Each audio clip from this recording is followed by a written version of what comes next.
Imagine a small town in the American South. The year is 1925. The air is thick with humidity, the scent of magnolias, and an unspoken tension that hangs over everything.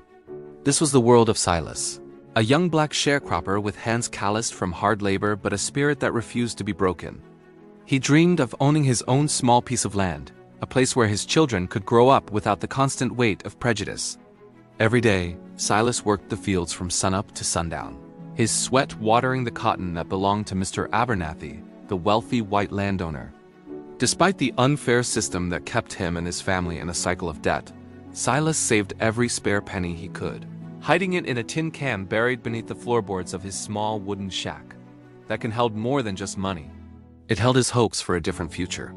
One sweltering afternoon, Mr. Abernathy's prize bull broke through a fence and trampled a portion of his neighbor's crop.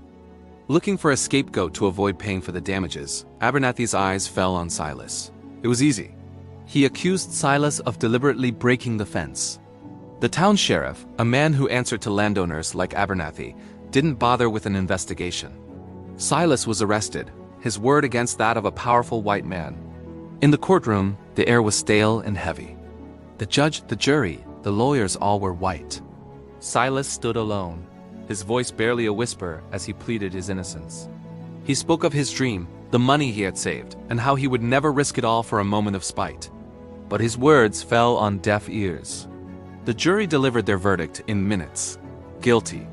The sentence was harsh, far exceeding the supposed crime. It was a message, loud and clear, about the social order and who belonged at the bottom. While Silas was imprisoned, his family was evicted from their shack. They lost everything. The tin can with his life savings was discovered and confiscated to pay for the damages. The dream that had kept him going through endless days of toil was shattered in an instant. This wasn't just about a broken fence. It was about a broken system. It was about the crushing reality that for men like Silas, justice was a luxury they couldn't afford. When Silas was finally released years later, he was a changed man. The spark in his eyes had dimmed, but it wasn't extinguished.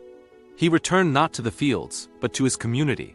He started teaching children to read and write in secret, knowing that education was a tool they couldn't easily take away. He shared his story not as a tale of defeat, but as a lesson in resilience.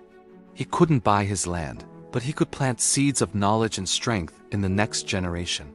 Silas's personal tragedy is a small window into a vast and painful chapter of American history. The 1920s, often remembered as the Roaring Twenties with its jazz and flappers, was a far different reality for millions of African Americans. The legacy of these injustices is deep, and understanding these stories is crucial. They remind us of the long and arduous fight for civil rights, a fight that continues to this day. They honor the quiet courage of countless individuals like Silas, who, in the face of overwhelming odds, refused to let their spirit be broken. Thank you for watching. Don't forget to like and subscribe for more stories that deserve to be heard.